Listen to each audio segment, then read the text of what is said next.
Continuamos hoy, amigo oyente, nuestro recorrido por el libro de Habacuc. Estamos en el último capítulo, el capítulo 3, y en los versículos 3 al 16 de este capítulo tenemos detallado el programa de Dios. En otras palabras, lo que Habacuc está haciendo aquí es repasando la forma en que Dios ha tratado con su pueblo a través de los siglos, basado en la fidelidad de Dios y en la infidelidad de la gente. Dios nunca los abandonó. Dios le dio a este hombre el valor para enfrentar el futuro. Así es que esto ha causado que él escriba este poema de alabanzas a Dios. Ahora, esta sección, como dijimos en nuestro programa anterior, está dividida entre tres personas diferentes. Vimos en los versículos 3 al 6 a Abraham. Evidentemente, él regresa al principio mismo, cuando Dios llamó a una nación. Llamó a un hombre primero, y de ese hombre hizo la nación. Pasamos entonces de allí y nos encontramos hoy en el versículo 7. Y aquí se nos presenta de manera muy destacada a Moisés. Hay muchos que creen que se habla de Moisés desde el versículo 3, pero nosotros opinamos que esto es algo de insignificancia en realidad. Cualquier cosa que sea, ya sea Moisés o Abraham, Dios estaba actuando, eso es lo importante. Y por cierto que podemos identificar a Moisés aquí en el versículo 7, donde dice, «He visto las tiendas de Cusán en aflicción, las tiendas de la tierra de Madián temblaron». He visto las tiendas de Cusán, dice. Esto se refiere a Etiopía. Cuando se menciona las tiendas de la tierra de Madián, esto nos hace recordar de Moisés cuando él estuvo allí en Madián. Y hay algunos eruditos que opinan que Moisés, cuando él era el hijo adoptivo de la hija de Faraón, probablemente encabezó una campaña contra Etiopía. Pero por supuesto, esto no es algo registrado por la historia, sino solo la creencia de algunos eruditos. Ahora el versículo 8 dice, «¿Te airaste, oh Jehová, contra los ríos? ¿Contra los ríos te airaste? ¿Fue tu ira contra el mar cuando montaste en tus caballos y en tus carros de victoria?» Es decir, que Dios abrió los ríos para ellos. Usted recordará cómo ellos cruzaron el Mar Rojo y cómo cruzaron el río Jordán. Él está pensando en esto aquí. Él dice, ¿fue tu ira contra el mar cuando montaste en tus caballos y en tus carros de victoria? Este es un lenguaje muy hermoso, por cierto, y habla en sentido figurado. Habla del hecho de que Dios no estaba enojado con los ríos porque estuvieron bloqueando el camino, sino que sencillamente abrió el Mar Rojo para que ellos pudieran pasar. Lo mismo ocurrió más adelante con el río Jordán. Ahora el versículo 9 de este capítulo 3 de Habacuc dice, «Se descubrió enteramente tu arco. Los juramentos a las tribus fueron palabra segura. Hendiste la tierra con ríos». Es decir, que Dios estaba cumpliendo con su pacto, con su promesa a su pueblo. Y amigo oyente, usted puede apreciar que es necesario que el tamborillero haga sonar aquí su tambor otra vez, porque esto es algo que debe despertarlos y provocar en ellos el deseo de escuchar lo que Dios tiene que decir. Y dice aquí, «Hendiste la tierra con ríos». ¿Ha pensado usted alguna vez cómo esta tierra está hendida? Dios lo hizo con ríos. Los ríos son como una gran hendidura a través de toda la tierra. Y este es un cuadro altamente figurativo, y es un cuadro muy acertado que se nos presenta aquí. Luego en el versículo 10 de este capítulo 3 de Habacuc, él dice, «Te vieron y tuvieron temor los montes. Pasó la inundación de las aguas. El abismo dio su voz, a lo alto alzó sus manos». Usted recordará que cuando Moisés subió al monte Sinaí y recibió la ley de parte de Dios, el monte tembló cuando la ley le fue entregada, y los hijos de Israel tenían tanto temor que ni siquiera querían acercarse a ese lugar. Ellos no querían que Dios hablara con ellos. Estaban completamente atemorizados. No querían acercarse. No querían que Dios les hablara de ninguna manera. Así es que Moisés subió y recibió los 10 mandamientos, y luego bajó otra vez. Este es el cuadro de Moisés liberando a los hijos de Israel.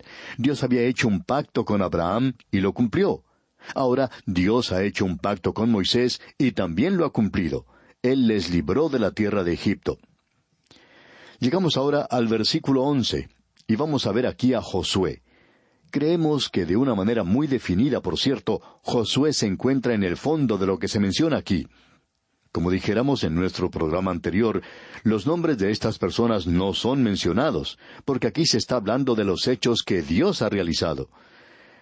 El versículo 11 entonces dice, «El sol y la luna se pararon en su lugar, a la luz de tus saetas anduvieron, y al resplandor de tu fulgente lanza. Cuando aquí dice, el sol y la luna se pararon en su lugar, esto nos indica a Josué. Usted recuerda que en el capítulo 10 de Josué, versículo 13, se menciona que el sol se detuvo y la luna se paró hasta que la gente se hubo vengado de sus enemigos, cuando Josué y los israelitas combatieron contra los 5 reyes de los amorreos. Ahora, en el versículo 12 de este capítulo 3 de Habacuc leemos, con ira hollaste la tierra, con furor trillaste las naciones. Es decir, que Dios había colocado a su pueblo en esa tierra. Él los colocó allí y los quitó de allí a causa del pecado en sus vidas. Los amorreos ocupaban la sección en la cual estaba ubicada Jericó. Esta gente estaba siendo consumida por las enfermedades venéreas. Dios los sacó de allí, de esa tierra, porque ellos estaban infectando a toda la familia humana en aquella época. Era como una plaga entre la gente de aquellos días. Y ahora en el versículo 13 leemos, saliste para socorrer a tu pueblo, para socorrer a tu ungido. Traspasaste la cabeza de la casa del impío, descubriendo el cimiento hasta la roca. Sela. ¿Ha habido alguna duda en cuanto a la expresión a tu ungido que se menciona aquí? Hay algunos que piensan que eso puede referirse a Israel y otros que se refiere al Mesías. Ahora, personalmente opinamos que quiere decir el Mesías, para socorrer a tu ungido. El Señor Jesús es el Salvador, el ungido. Y cuando aquí se menciona al ungido, la música alcanza su crescendo más elevado. Esto es lo que se llama en música fortísimo, algo muy alto por cierto. Uno necesitaría una buena soprano o un hombre con una voz muy buena. Y amigo oyente, esta es una alabanza a Dios por la salvación que Él trajo a esta gente. Él les libró. Les sacó de la tierra de Egipto por medio de Moisés y les llevó a la tierra prometida por medio de Josué. Pero todos estos fueron hechos de Dios. Y Él estaba cumpliendo sus promesas. Y esa era su salvación para con ellos. Ahora notemos lo que dicen los versículos 14 y 15. Horadaste con sus propios dardos las cabezas de sus guerreros, que como tempestad acometieron para dispersarme, cuyo regocijo era como para devorar al pobre encubiertamente. Caminaste en el mar con tus caballos, sobre la mole de las grandes aguas. El río Jordán fue abierto para permitir el paso de ellos cuando Josué los llevó a tomar la tierra prometida. Y aquí tenemos ahora la reacción del profeta. Nuestro deseo es poder hacer justicia a este tremendo, aunque pequeño libro, en este gran capítulo que tenemos aquí. Sabemos que somos totalmente inadecuados para presentarlo como debería ser presentado. Este es uno de los grandes pasajes de la palabra de Dios. Y quisiéramos, de alguna forma, poder comunicar a su corazón algo de la grandeza y de la gloria que tenemos en esta sección aquí. Permítanos leer todos los versículos que nos restan primero y después volveremos para comentarlos. Versículos 16 al 19 de este capítulo 3 de Habacuc. Oí y se conmovieron mis entrañas, a la voz temblaron mis labios, pudrición entró en mis huesos, y dentro de mí me estremecí. Si bien estaré quieto en el día de la angustia, cuando suba al pueblo el que lo invadirá con sus tropas. Aunque la higuera no florezca, ni en las vides haya frutos, aunque falte el producto del olivo, y los labrados no den mantenimiento, y las ovejas sean quitadas de la majada, y no haya vacas en los corrales, con todo, yo me alegraré en Jehová, y me gozaré en el Dios de mi salvación. Jehová el Señor es mi fortaleza, el cual hace mis pies como de ciervas, y en mis alturas me hace andar. Habacuc nos presenta aquí al final de su libro su propia experiencia personal. Él comenzó el libro, como usted recuerda, presentando su propia experiencia personal. Y aquí tenemos ahora la posición del profeta. Él nos está expresando su reacción física a todo esto. ¿Ha sentido usted alguna vez, amigo oyente, esa sensación en la boca del estómago cuando se está enfrentando a alguna crisis o cuando se tiene que enfrentar en su vida a alguna gran emergencia? Pues bien, esa es la experiencia de este hombre. Él dice, oí y se conmovieron mis entrañas. A la voz temblaron mis labios. Él estaba tan atemorizado que no podía ni hablar y no podía hacerse escuchar. Quizá usted haya pasado por alguna experiencia parecida. El autor de estos estudios bíblicos, el Dr. J. Vernon McGee, contaba de una experiencia que le sucedió a él cuando era joven. Dice, cuando yo era joven, estaba visitando a una señorita y en la casa de al lado también vivía otra muchacha que estaba siendo visitada por un joven. Cuando este muchacho se iba, tenía una mala costumbre, y era uno de esos mirones que, escondido en algún lugar, gustaba de observar a las muchachas en su dormitorio. Él había estado haciendo eso aparentemente por algún tiempo, y esa noche, decía el doctor McGee, cuando yo estaba visitando a mi amiga, una de las muchachas le observó cerca de la ventana, y me llamaron a mí para que les ayudara. Yo cometí una tontería en esa ocasión, ya que una de las muchachas me trajo la pistola de su papá, y armado con la pistola salí al patio. Creo que lo mejor hubiera sido para mí no haber ido nunca a ese lugar, decía el doctor McGee. En la parte posterior había una gran cerca, y yo me dirigía a este lugar, y ya estaba listo para regresar adentro y decirles a las niñas que no había ninguna necesidad de tener temor, que allí no había nadie, cuando de pronto vi algo que se movía arriba de la cerca. Allí estaba ese muchacho que podía haber saltado sobre mí tranquilamente, pero él también estaba muy aterrado al verme allí, y se quedó allí como petrificado. Y continuaba el doctor McGee diciendo, yo tampoco pude hacer nada. Traté de levantar el revólver y disparar, pero doy gracias a Dios que no pude hacerlo porque estaba muy asustado. Traté de hablar, pero no me salía nada de la boca. Así es que esta muchacha llamó a su padre y le dijo, ese hombre está ahogando a Vernon allá afuera. Pero eso no era lo que estaba ocurriendo, sino que yo estaba medio muerto de miedo. No podía ni hablar. Así es que, en lugar de ser un héroe esa noche, yo terminé apareciendo como una persona muy asustada, por cierto. Mientras tanto, el otro muchacho saltó al otro lado de la cerca y comenzó a correr. Yo coloqué el revólver sobre esa cerca porque las manos me temblaban mucho, y disparé 2 veces. Pero él no tenía por qué preocuparse porque en la situación que me encontraba yo no podía pegarle a nadie. Y hasta aquí la experiencia que nos compartía el doctor McGee. Ahora, lo importante, amigo oyente, es que así es como se sentía Habacuc. Él dice que estaba tan asustado que se conmovieron sus entrañas dentro de él. Y luego dice, pudrición entró en mis huesos y dentro de mí me estremecí. Eso indica que él no podía ni siquiera mantenerse en pie. Tenía que asirse de algo. Si bien estaré quieto en el día de la angustia. O sea que él vio que Dios iba a actuar en juicio. Él sabía que este iba a ser un tiempo muy difícil.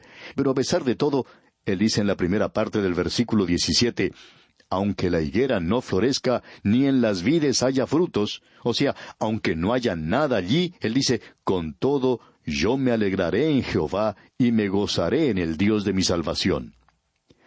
Quisiéramos que usted note esto, amigo oyente, porque es tan importante para nosotros, especialmente en estos días en los cuales nos toca vivir. Hay tanto que se nos promete en el presente. Siempre estamos recibiendo literatura que no sirve para nada en realidad, sino para arrojarla a la basura. Nos llega alguna revista de una obra llamada cristiana que nos dice todo lo que uno puede obtener por medio de la oración. Que Dios le hará prosperar, que le dará buena salud, que le permitirá obtener de todo. Pero, amigo oyente, Dios no es un Papá Noel glorificado. Nuestro Dios está actuando de una manera muy definida.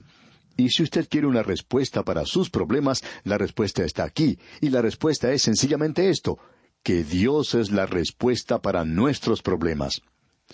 Este hombre se había dirigido a Dios al principio de este libro y le había preguntado, ¿por qué estás haciendo ciertas cosas? ¿Por qué me permites que yo vea la maldad? ¿Por qué no actúas? Y luego Dios le llevó a la atalaya, a esa torre de vigía, y le permitió ver lo que él estaba haciendo. Y ahora este hombre dice, yo voy a andar por fe en Dios. Y Él es la respuesta para los problemas del presente. Yo no sé quién es usted o cuáles son sus problemas, pero Dios tiene la respuesta. Él es la respuesta. Usted puede tener fe y confianza en Él. Dios tiene un propósito para usted en su vida, amigo oyente, y Dios lo va a llevar a cabo sin lugar a dudas. Usted puede confiar en Cristo, y cuando usted confía en Él, usted verá que Él comienza a obrar en usted, y Él quiere hacerle a usted según su propia imagen. Dios quiere hacerle a usted como Cristo. El apóstol Pablo nos dice en su epístola a los Romanos, capítulo 8, versículos 28 y 29, y sabemos que a los que aman a Dios, todas las cosas les ayudan a bien. Esto es, a los que conforme a su propósito son llamados. Porque a los que antes conoció, también los predestinó para que fuesen hechos conforme a la imagen de su Hijo, para que Él sea el primogénito entre muchos hermanos. El propósito eterno de Dios, amigo oyente, es el de hacer de usted alguien como Cristo Jesús. Y él dice nuevamente en la segunda epístola a los Corintios, capítulo 3, versículo 18, Por tanto, nosotros todos, mirando a cara descubierta como en un espejo la gloria del Señor, somos transformados de gloria en la misma imagen, como por el Espíritu del Señor. Amigo oyente, Dios tiene un propósito para usted. No interesa quién sea usted. Y cualquiera que venga a decir que alguien más tiene un propósito mejor en su vida que el que usted tiene, es algo completamente equivocado. Usted es tan importante ante los ojos de Dios y en su propósito en el presente como cualquier individuo que haya vivido en esta tierra o que llegara a vivir en esta tierra. Él quiere hacerle a usted como Cristo. Nuevamente leemos allá en la primera epístola a los Corintios capítulo 15, versículos 47 al 49, que dice, El primer hombre es de la tierra, terrenal. El segundo hombre, que es el Señor, es del cielo. Cual el terrenal, tales también los terrenales. Y cual el celestial, tales también los celestiales. Y así como hemos traído la imagen del terrenal, traeremos también la imagen del celestial. Nosotros estamos ahora en estos cuerpos humanos que han sido sacados de la tierra misma, y Dios nos ha hecho seres humanos, pero ese no es su propósito final. Somos terrenales, y Él quiere que nosotros seamos celestiales, y ese es el objetivo que Él tiene para nosotros. Supongamos que usted haya vivido en la época de Miguel Ángel, y que hubiera sido vecino de él. Y un día usted llega a visitar a Miguel Ángel en su estudio, y allí en el centro se encuentra un gran bloque de mármol, sucio, sin ninguna forma, cubierto de polvo y humedad, porque lo han traído así de la cantera. Y es nada más que un bloque de mármol. Es algo duro, frío, algo que no tiene ningún atractivo, por cierto. Pero usted regresa después de unos 6 meses, ¿y qué es lo que ha sucedido? Usted puede apreciar una hermosa estatua de David o de un ángel. Amigo oyente, de igual modo podemos ver que Dios tiene un propósito para usted y para mí. Estas son cosas terrenales, pero hay un propósito que es celestial. Amigo oyente, la idea del artista, el Espíritu Santo, es el de hacernos según su imagen, y el cincel es la disciplina del Señor Jesucristo. A quien Dios ama, castiga. Hemos visto esto. El martillo es la palabra de Dios. Y nosotros podemos decir hoy con el salmista en el Salmo 17:15, En cuanto a mí, veré su rostro en justicia, estaré satisfecho cuando despierte a su semejanza.